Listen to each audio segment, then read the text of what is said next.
अपने जीवन में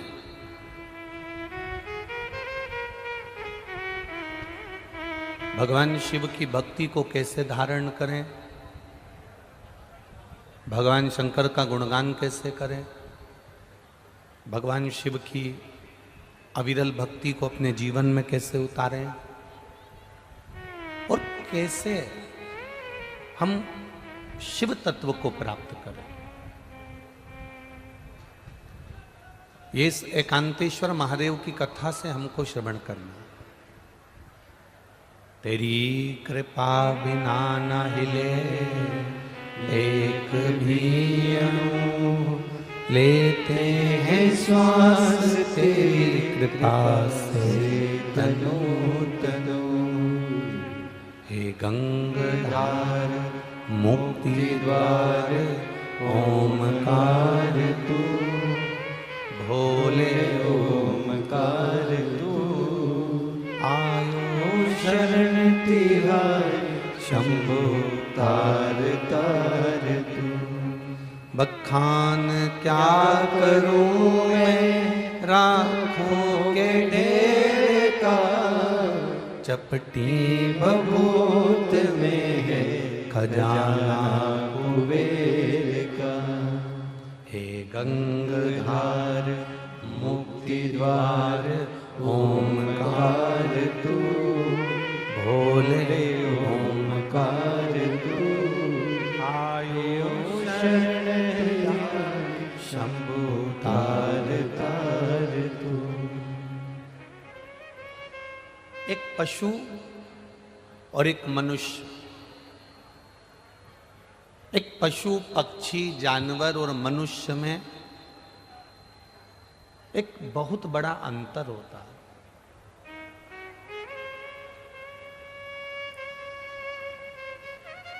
पशु पक्षी जानवर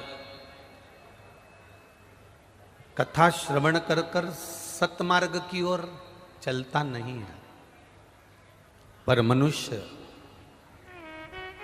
यदि एक बार भी भगवान की कथा में पहुंच जाए और भगवान की कथा को श्रवण कर ले और अपने जीवन में थोड़ा सा भी उतार ले, अपने जीवन में अगर थोड़ी सी भी कथा को उसने उतार लिया तो ये निश्चित है कि वो अपने गलत मार्ग को छोड़कर सतमार्ग की ओर अग्रण्य हो ही जाएगा। ये निश्चित है।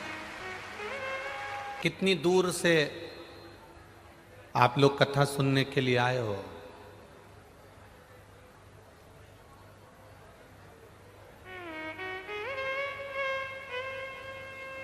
ये छत्तीसगढ़ की पहली कथा है जिसमें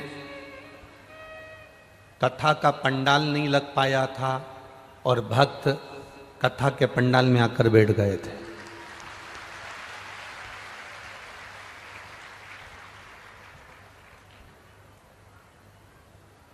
कथा का पंडाल तो लगा ही नहीं था और भक्त पहले से अपने अपने हिसाब से व्यवस्थाएं संभालने के लिए कथा के पंडाल में आ गए थे।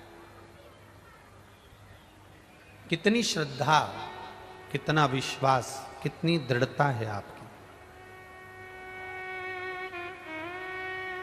कितनी दूर दूर से आप 500 kilometre, 200 kilometre, 50 kilometre, 10 kilometre, 20 kilometre दूर से चल चल कर, जब वहाँ से चले थे 50 किलोमीटर था और आगे बढ़े 25 किलोमीटर हो गया, और आगे बढ़े 10 किलोमीटर हो गया, और आगे बढ़े 5 किलोमीटर हो गया। आप इतनी दूर से चलते चलते चलते चलते चलते चलते दूरी कम होती चली गई और आप कथा के पंडाल में पहुंच गए और कथा आपको प्राप्त हो गई। जब इतनी दूर से चलकर धीरे धीरे आगे बढ़े तो दूरी कम हो गई और कथा आपको मिल गई। उसी तरह रोज शिव महापुराण की कथा जो टीवी पर सुन रहे हैं, जो फेसबुक पर सुन रहे हैं, जो पंडालों में कथा सुन रहे हैं, रोज प्रतिदिन हम कथा सुन रहे हैं। इसका मतलब है हम धीरे धीरे आगे बढ़ते चले जा रहे हैं। अपने घर से चले थे, धीरे धीरे बढ़े थे, बढ़ते बढ़ते गए, बढ़ते बढ़ते गए तो कथा प्राप्त हो गई, उसी तरह रोज कथा सुनते चले जाओगे, बढ़ते चले जाओगे, बढ़ते चले जाओगे, तो एक दिन भोलेनाथ भी प्राप्त हो जाएगा, ये निश्चित है। लोग कहेंगे क्या मिलता है कथा सुनने से? अभी तो सुनी थी, 15 दिन पहले तो सुनी थी, 10 दिन पहले तो सुनी थी। शिव तत्व की प्राप्ति क्या होती है? एक पत्र में देखिए किसी माँ ने लिखा है,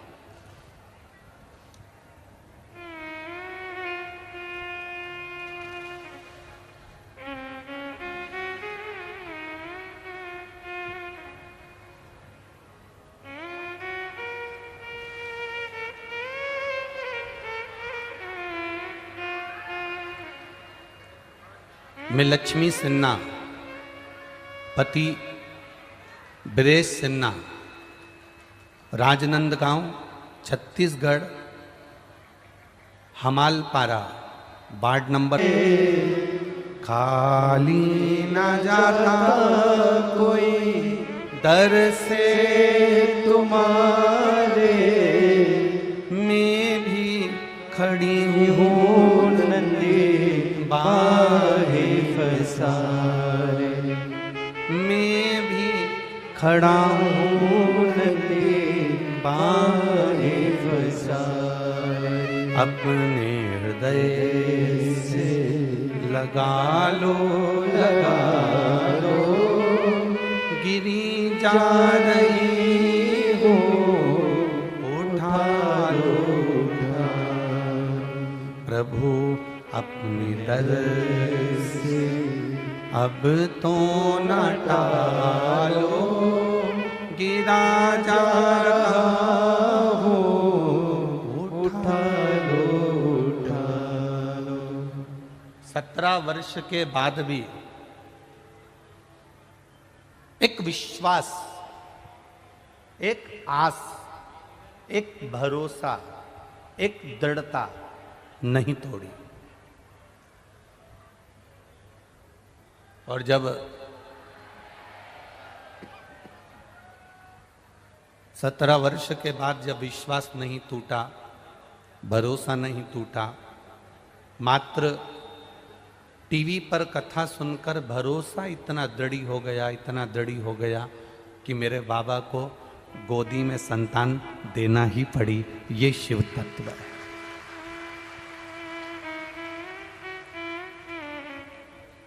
अब करो भजन।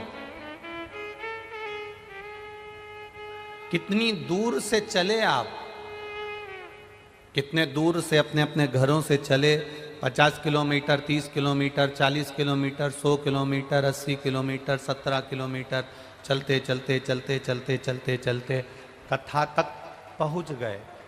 जब चलते चलते बढ़ते बढ़ते आप कथा तक पहुंच सकते हो, तो ये निश्चित है कथा सुनते सुनते सुनते सुनते आप उस भोलेनाथ तक भी पहुंच सकते हो। ये निश्चित था,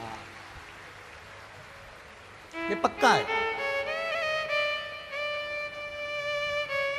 आप उसकी चौखट तक जाना है,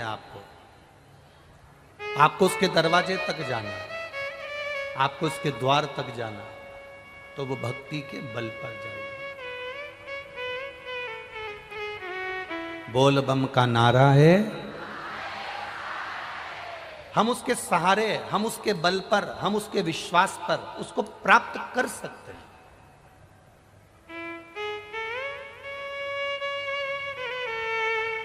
और जब हमारा भरोसा, हमारा विश्वास जब दृढ़ हो जाएगा, तब परमात्मा अवश्य प्राप्त होगा, ये निश्चित। भरोसा जब दृढ़ हो गया, विश्वास जब पक्का हो गया, परमात्मा मिलेगा। मनुष्य में, जानवर में, पशु में, पक्षी में एक सबसे बड़ा अंतर है। पशु, पक्षी, जानवर कथा श्रवण कर कर उस पथ पर नहीं चल सकते, पर मनुष्य कथा को श्रवण कर कर भगवान के सतमार्ग के पथ पर चल सकता है, वो भटकता नहीं है, ये निश्चितता।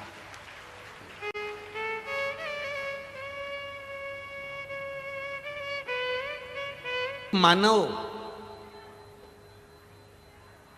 को जो ज्ञान प्राप्त होता है, अगर उस ज्ञान का उसको अहंकार नहीं हो, उस ज्ञान का उसको अभिमान नहीं हो, तो शिव महापुराण की कथा कहती है वो मानव संपूर्ण विश्व में कुछ ना कुछ अच्छा कर कर चले जाता है।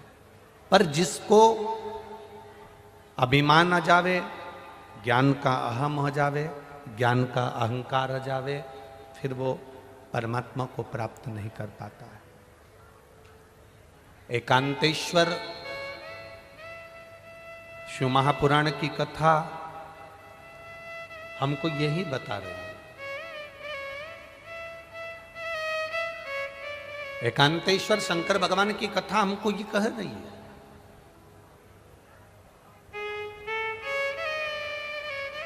एकांतेश्वर शिव महापुराण की कथा ये हमको समझा रही है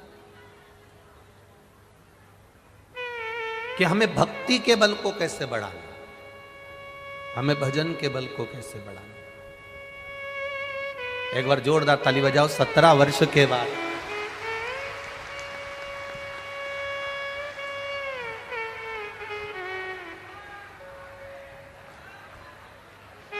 17 वर्ष के बाद देवाधिदेव महादेव की कृपा से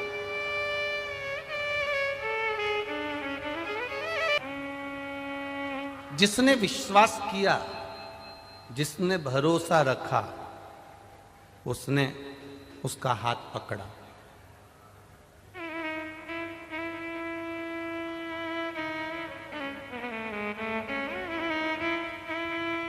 शिव कथा शंकर भगवान को चढ़ाया गया एक लोटा जल खाली नहीं जाता है। जिसने महादेव को एक लोटा जल चढ़ाया है, महादेव ने उसका जल चढ़ाने वाले हाथ को मेरे महादेव ने पकड़ लिया, और पकड़ लिया तो उसको पार लगा दिया।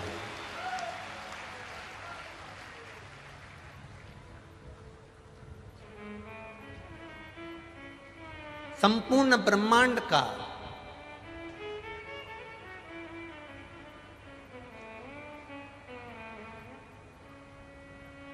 महाराज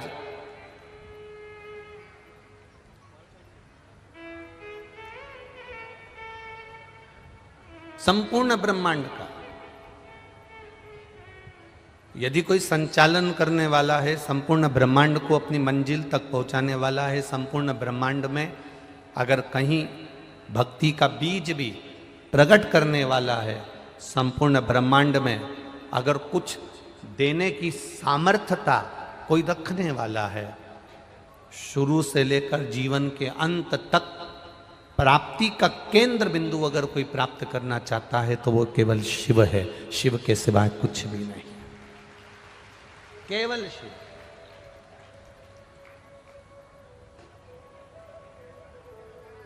अगर कोई झूठे मुंह से मतलब है कि कोई भगवान को नहीं मानता, भगवान के भजन में नहीं जाता, भगवान शंकर के मंदिर नहीं जाता, भगवान की कथा में नहीं जाता, भगवान के स्मरण में नहीं जाता, भगवान की पूजन में नहीं जाता, दिखावे से भी अगर कोई शंकर के मंदिर में पहुंच गया, उसका मन नहीं है, उसका चित्त नहीं है, उसका विचार नहीं है, फिर भी वो शिव के मंदिर तक अगर पहुंच गया, भले किसी के साथ गया,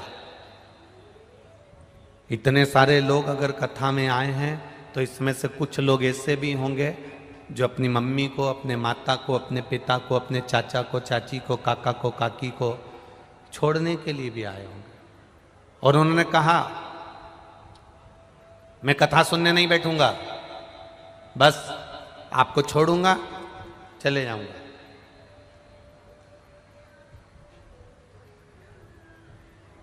केवल आपको छोड़ूंगा और चले जाऊंगा।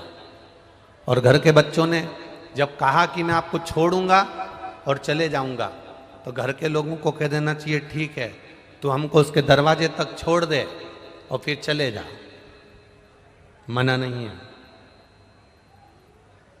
घर के बच्चे एक बार उसके दरवाजे तक पहुंचे तो भले हमको छोड़ने पहुंचे, पर मंदिर के द्वार तक कथा के पंडाल तक, भगवान की शरणागति तक आए तो जो एक बार बच्चा अपने माता पिता को कथा स्थल तक छोड़ने आ जाता है, जो एक बार बच्चे अपने माता पिता को मंदिर तक छोड़ने आ जाते हैं, तो मंदिर का सेठ, मंदिर में रहने वाला भोलेनाथ और मेरे शिव महापुराण उस बच्चे का हाथ भी पकड़ लेते हैं, भले छोड़ कर गए।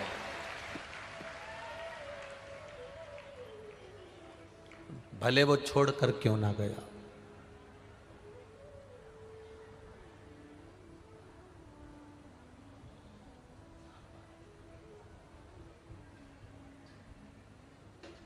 जिसने भले कहा मैं कथा में नहीं बैठूंगा,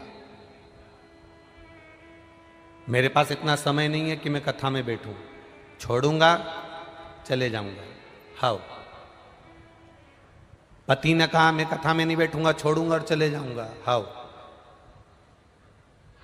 कोई बात नहीं, तुम चलो तो छोड़ के तो आओ।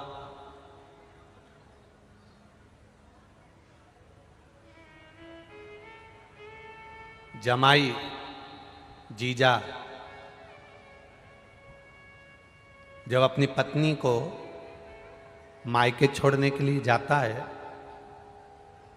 भले वो दरवाजे पे से छोड़कर चले जाए, पर सम्मान तो मिलता है ना कि जीजा जी आए हैं, जीजा जी आए हैं, बहनोई आया है, पानी पिला दो। भले वो छोड़कर जा रहे हैं, उसने कहा मैं रुकूंगा नहीं, पर दरवाजे तक आए तो जमाई के अंदर प्रवेश करे ना करे, घर के अंदर आए ना आए, दरवाजे से भी अगर लौट कर जाएगा तो भी सास ससुर उसको तिलक करके 500 रुपए का लिफाफा कपड़े दे देते हैं, क्योंकि जमाई आया है। उसी तरह तुम्हारा बच्चा, तुम्हारा बेटा, तुम्हारी बेटी, तुम्हारे परिवार वाले भले अंदर आए ना आए, बाहर से भी अगर कथा में छोड़कर चले गए तो भी मेरा महादेव कुछ ना कुछ तो दे ही देता है। वो शिव है।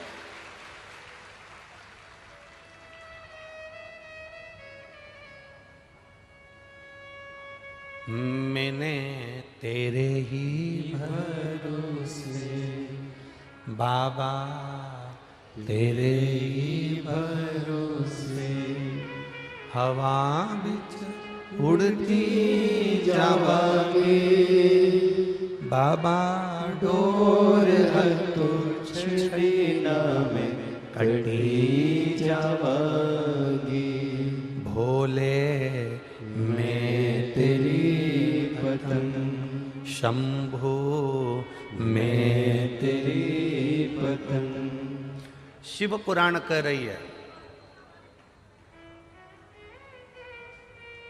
एक छोटे से पत्थर को घर में रखकर जल चढ़ाना चालू कर दोगे, पूजना चालू कर दोगे, पूजते रहोगे, पूजते रहोगे, पूजते रहोगे, तो पत्थर में भी प्राण आ जाते हैं और पत्थर की भी प्राण प्रतिष्ठा हो जाती है।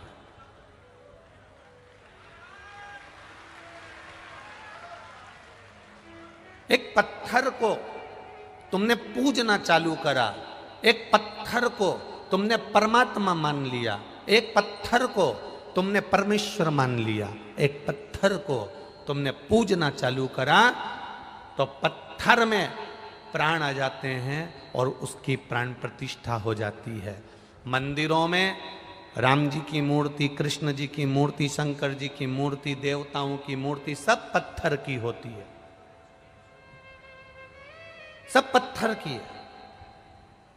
ब्राह्मण देवता, भूदेवता, विद्वत ब्राह्मण, संत, साधु, गुरुजन जब उस पत्थर की मूर्ति की पूजन करना चालू करते हैं, पत्थर की मूर्ति को जब प्राण देना चालू करते हैं, पत्थर की मूर्ति की जब पूजन चालू करते हैं, तो उसमें प्राण आ जाते हैं और उसकी प्राण प्रतिष्ठा हो जाती है। एक पत्थर को पूजना चालू करोगे, बार बार जल चढ़ाना चालू करोगे, बार बार उसके ऊपर बेलपत्र चढ़ाना चालू करोगे, बार बार आप उसकी पूजन करना चालू करोगे, तो पत्थर पत्थर में प्राण आ जाते हैं, प्राण प्रतिष्ठा हो जाती है और आपकी मनोकामना पूर्ण होने लगती है। उसी तरह जब आप रोज रोज भगवान की कथा सुनते चले जाओगे, भले टीवी पर सुन रहे हो, भले फेसबुक यूट्यूब पर सुन रहे हो, भले मोबाइल पर सुन रहे हो, भले पंडाल में सुन रहे हो, बार बार भजन गाते चले जाओगे, बार बार पूजन करते चले जाओगे, बार बार कथा सुनते चले जाओगे, जितनी बार कथा सुनते चले जाओगे उतना वो कथा, वो भजन की प्राण प्रतिष्ठा हो जाएगी और आपकी कामना पूर्ण हो जाएगी।